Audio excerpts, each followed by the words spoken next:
Good morning, I'm Brian Reagan, and this is Tyler Kelly. We're coming to you with our mornings with Brian and Tyler, and we are in Colossians chapter 3, verses 12 through 17 this morning. Therefore, as the elect of God, holy and beloved, put on tender mercies, kindness, humility, meekness, long-suffering, bearing with one another, and forgiving one another. If anyone has a complaint against another, even as Christ forgave you, so you also must do. But above all these things, put on love, which is the bond of perfection. And let the peace of God rule in your hearts, to which also you were called in one body, and be thankful. Let the word of Christ dwell in you richly in all wisdom, teaching and admonishing one another in psalms and hymns and spiritual songs, singing with grace in your hearts to the Lord.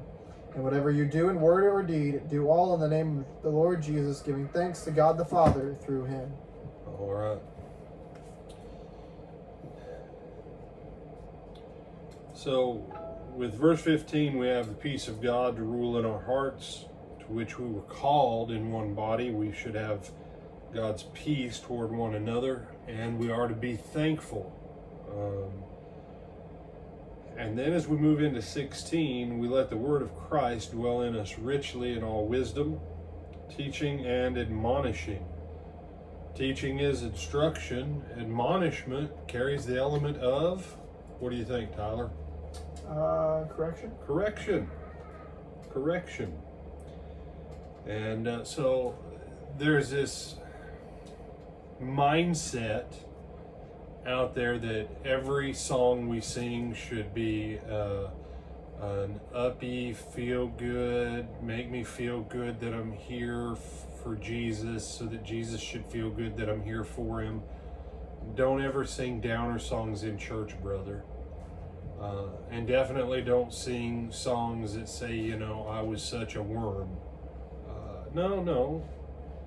Those songs have their place.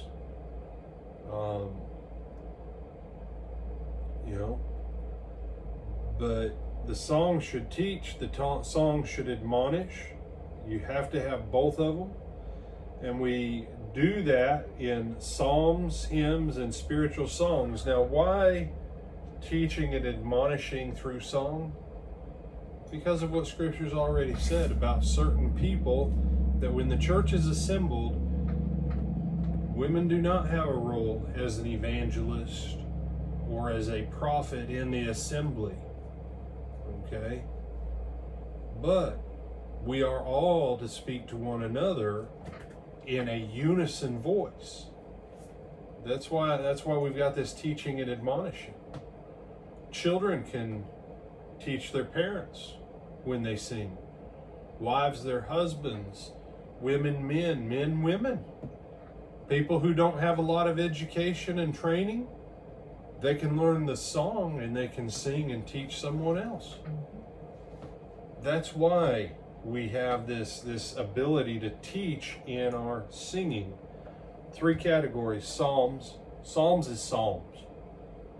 Tyler, I read someone, I don't know, within the last 6 months said, Psalms really isn't about the Psalms here. It's not the Psalm.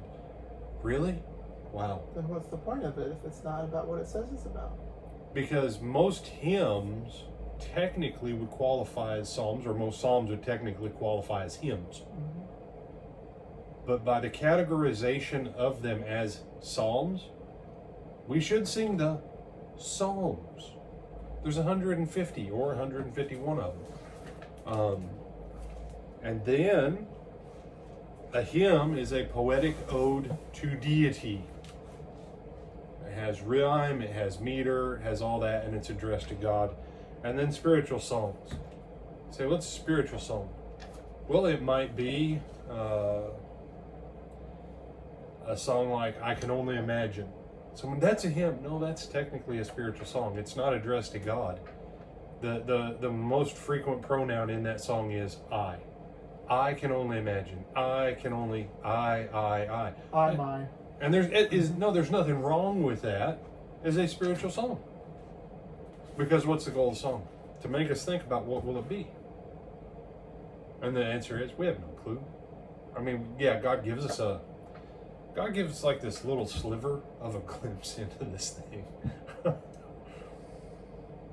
But then we have other songs like When Upon Life's Billows You Are Tempest Tossed. Count your blessings, name them one by one. Well, that's not a hymn. Is that a spiritual song that instructs us? Yeah. Life is horrible. It might very well be, but count your blessings anyways. Singing with grace in your hearts to the Lord. Isn't it interesting? We teach and admonish one another with our psalms, hymns, and spiritual songs, and at the same time we sing with grace in our hearts to the Lord. You can't separate it. When someone says, worship's all about God, no, it's not.